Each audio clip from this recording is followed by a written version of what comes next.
23 परशुराम जी का आगमन। परशुराम जी का आगमन। राजा दशरथ ने राजकुमारों, उनकी पत्नियों, ऋषि महर्षियों, मंत्रियों एवं परिजनों के साथ अयोध्या के लिए प्रस्थान किया। प्रस्थान करते ही सभी और भयंकर शब्द करने वाले पक्षियों आवाजें सुनाई देने लगी। पृथ्वी पर विचरण करने वाले वन्य पशु उनकी बनी और दौड़ने लगे। इस पर दशरथ ने वशिष्ठ जी से कहा, गुरुदेव, यह कैसी माया है? जहन पक्षियों का भयंकर स्वर अपशकुन का सूचक है, वही मृगों का बान्य होकर जन शुभ शकुन की सूचना देता है। दोनों प्रकार के शकुन एक साथ क्यों हो रहे हैं? महाराज दशरथ के इस प्रश्न के उत्तर में वशिष्ठ जी बोले, पक्षियों के भयंकर ध्वनि से ज्ञात होता है कि कोई भय उत्पन्न करने वाली घटना घटने वाली है, और मृग आदि पशुओं के इस प्रकार जाने से पता चलता है कि वह भयानक घटना सरलता से शांत हो जाएगी। इसलिए आप किसी प्रकार की चिंता न करें। यह वार्तालाप अभी चल ही रहा था कि बड़े जोरों की आंधी आई। परिणामस्वरूप वृक्ष पृथ्वी पर गिरने लगे। तभी राजा दशरथ को भृगुकुल के ऋषि परशुराम दृष्टिगत हुए। उनकी वेशभूषा बड़ी भयंकर थी। बड़ी बड़ी जटाएं उनके तेजस्वी मुख पर बिखरी हुई थी। नेत्रों में क्रोध की ललिम थी। कंधे पर कठोर फरस और हाथों में धनुष बाण थे।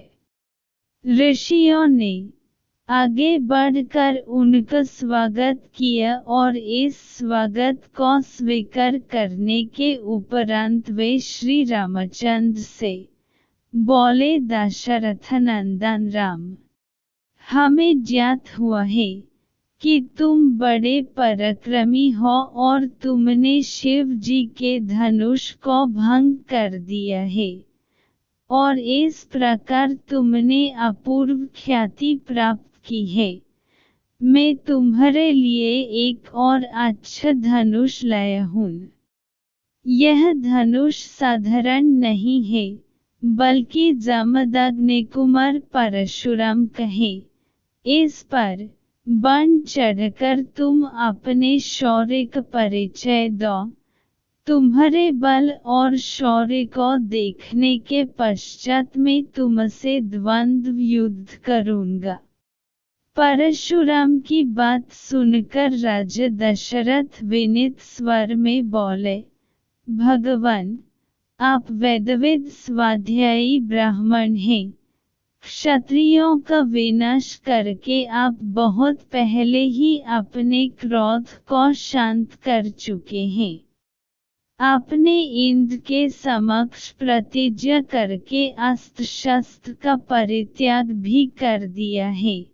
इसलिए हे ऋषिराज, आप इन बालकों को अभय दान दीजिए।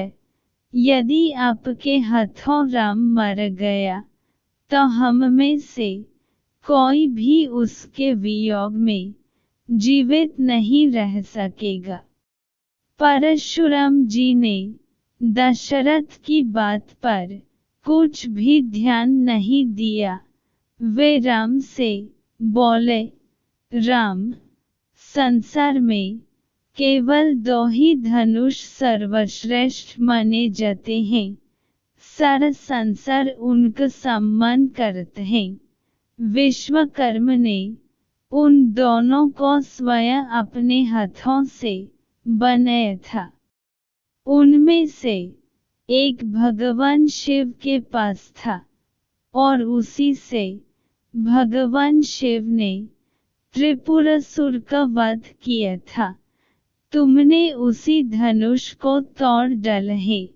दूसरा दिव्य धनुष मेरे हाथ में है। यह भगवान विष्णु का धनुष है। यह भी पिनाक की भांति ही शक्तिशाली है। एक बार शिव और विष्णु में भयंकर युद्ध हुआ। विष्णु को देवताओं ने श्रेष्ठ मानकर शांत किया। शांत होने पर विष्णु ने भृगुवंशी ऋचिक मुनि को धरोहर के रूप में वह धनुष दे दिया। अपने पूर्व पुरुषों से यह धनुष मुझे प्राप्त हुआ है। अब तुम एक क्षत्रिय के नाते इस धनुष को लेकर इस पर बढ़ चढ़ो और सफल होने पर मेरे साथ द्वंद्व युद्ध करो।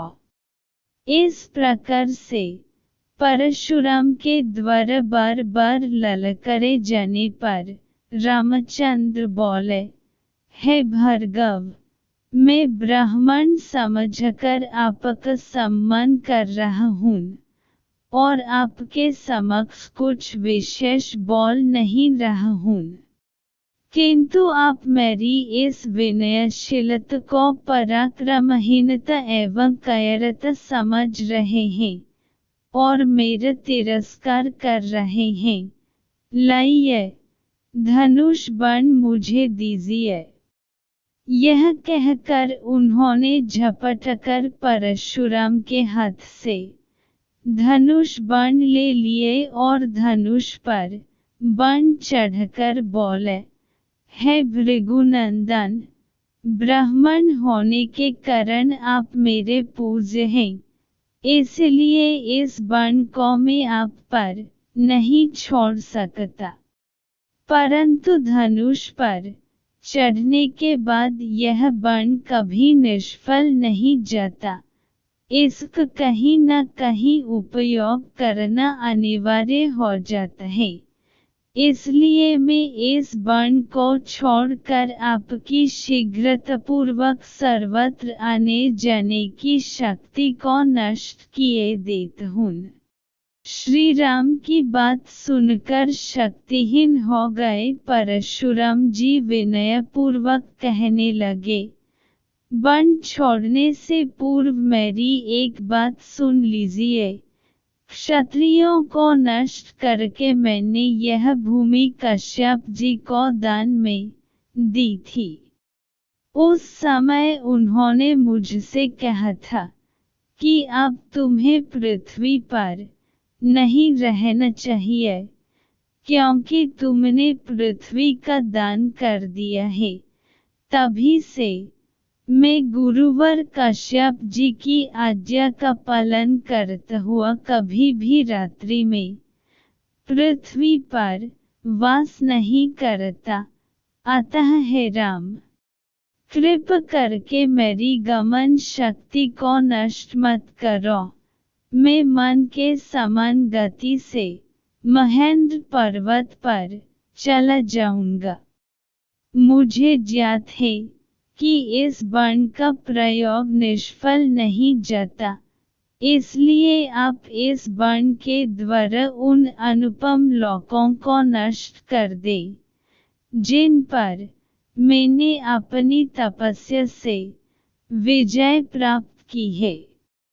आपने जिस सरलता से इस धनुष पर बाण चढ़ा दिया है, उससे मुझे विश्वास हो गया है कि आप मधु राक्षस का संहार करने वाले साक्षात विष्णु हैं। राम ने परशुराम की प्रार्थना को स्वीकार किया और उनके द्वारा तपस्या के बल पर अर्जित समस्त पुण्य लोकों को नष्ट कर दिया।